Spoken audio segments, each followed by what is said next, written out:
대한민국의 미래를 결정지을 22대 국회의원 선거 투표가 내일로 다가왔습니다. 사전투표의 열기로 짐작해 보았을 때 내일은 역대 최고의 투표율도 기대해 봅니다. 정치가 국민의 삶을 보듬지 못했어도 더 나은 대한민국을 향한 국민들의 바람마저 꺾인 것은 아니었습니다. 그 열망을 받들어 한 분이라도 더 투표장에 나갈 수 있도록 끝까지 최선을 다하겠습니다. 윤석열 정권에 대한 심판의 열기가 뜨겁습니다. 지난 2년 동안 국민들의 고통이 그만큼 컸다는 방증입니다. 입틀막 대파 논란은 겉모습일 뿐입니다. 깊은 곳에는 무너진 민생과 민주주의에 대한 국민의 고통이 자리 잡고 있습니다. 더 이상의 퇴행은 있을 수 없다는 국민의 준엄한 경고를 깊이 새기겠습니다. 반드시 민주주의와 민생을 다시 세우겠습니다. 그동안 새로운 미래는 산무 선거를 진행했습니다. 첫째, 증오와 적대를 넘어서기 위해 막말 없는 선거를 치렀습니다. 둘째, 사법 문제로부터 자유로운 수사와 재판이 아닌 민생을 먼저 이야기하는 정당을 보여드렸습니다. 셋째, 응징과 복수를 넘어 국민 삶의 문제 해결을 최우선에 두었습니다.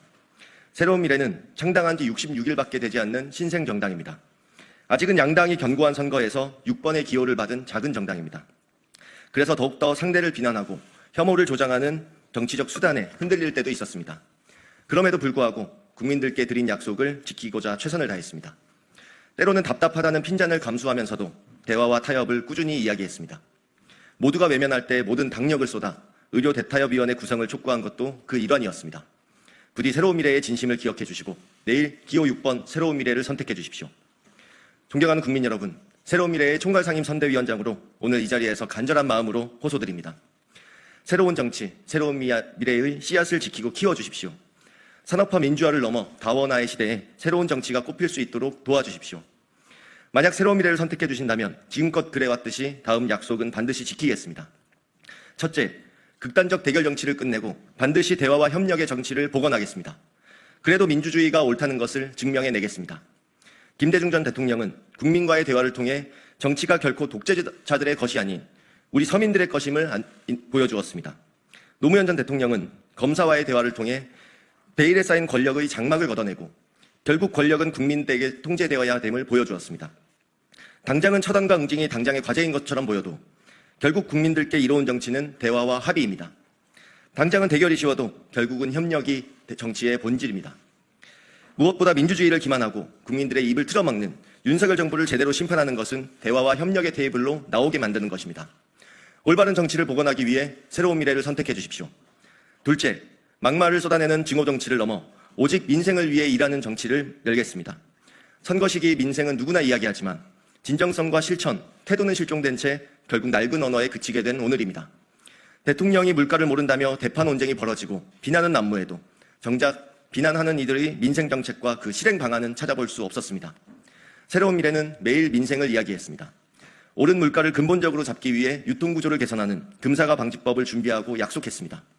새로운 미래의 선거운동에 빠지지 않고 등장하는 단어가 바로 민생이었습니다. 민생이라는 단어가 더 이상 권력 다툼의 수단에 불과하지 않도록 국민 여러분, 내일 새로운 미래를 선택해 주십시오. 여러분의 선택이 금사과보다 값진 한 표가 될 것입니다. 마지막으로 진영 내의 반칙과 특권을 감싸는 정치를 벌이고 그래도 공정한 나라를 만들기 위해 힘차게 전진하겠습니다. 이번 총선은 어느 때보다도 막말과 각종 법적 문제들이 난무했습니다.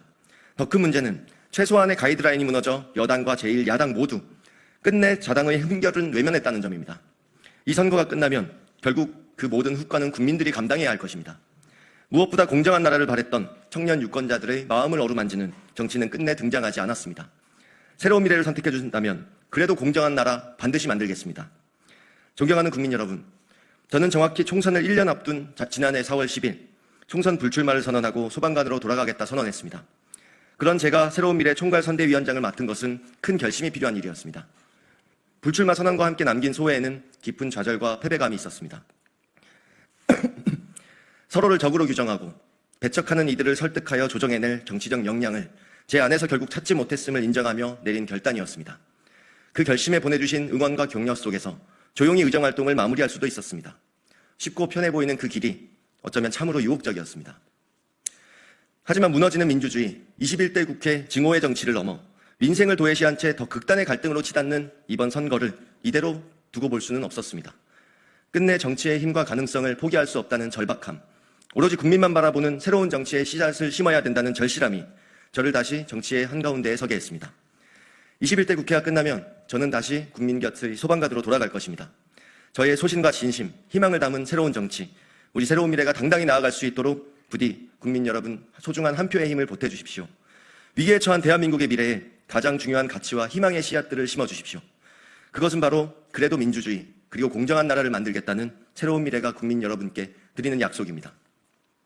존경하는 국민 여러분, 4월 10일 투표장에서 기호 6번 새로운 미래를 반드시 선택해 주십시오. 대한민국의 우리가 바라던 새로운 미래를 국민 여러분의 선택으로 열어주십시오. 그래도 민주주의 그리고 공정한 나라를 반드시 보여드리겠습니다. 감사합니다.